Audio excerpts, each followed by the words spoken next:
What's up mga chong?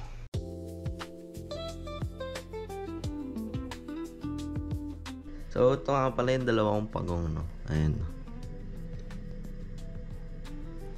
At ngayon pupunta tayo ng Hobby Lobby para pagandahin yung tangke nila.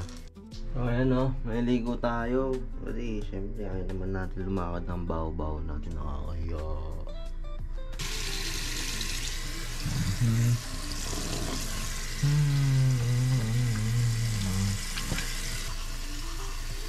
Ito na mamaya. Hanap tayo ng parking. Medyo malapit-lapit. Ayan. Hindi ako makakita ng accessories na maliit kasi ang lalaki. Yun nga, no? Wala tayong nakita accessories doon. Kaya uwi muna tayo. Hindi tayo nakabili ng accessories na sa aquarium. So kain muna tayo, tapos titignan ako saan tayo makakita ng mga accessories na sa aquarium ng pagong natin. Dito nga pala tayo sa Bumiyok, no? Ang garland. Mag-isa lang ako dito kumain. May mga tao dito. Ano yun ako. Kaya try nyo dito pag napunta kayo ng Dallas.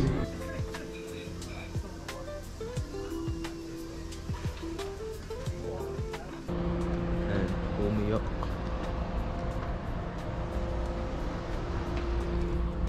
Tara.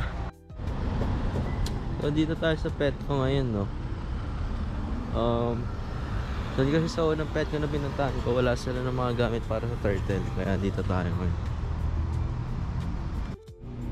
Dami nilang alaga.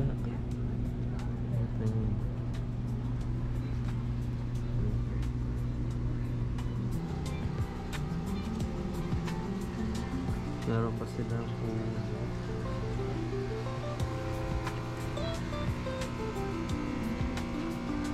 So tara, hanapin na natin yung kailangan natin. So nakita nga tayo ng pagkain nila dito, no? $5 siya. Tapos meron pang iba-ibang accessories dito. Ayun nga, no? Nakabili na tayo. Bumili ko ng basking area lamp heater para pag gusto na mag dry off. Tsaka yung pagkain niya, naka 70 nga pala, 80 pala tayo overall mo. Tara, uwi na tayo.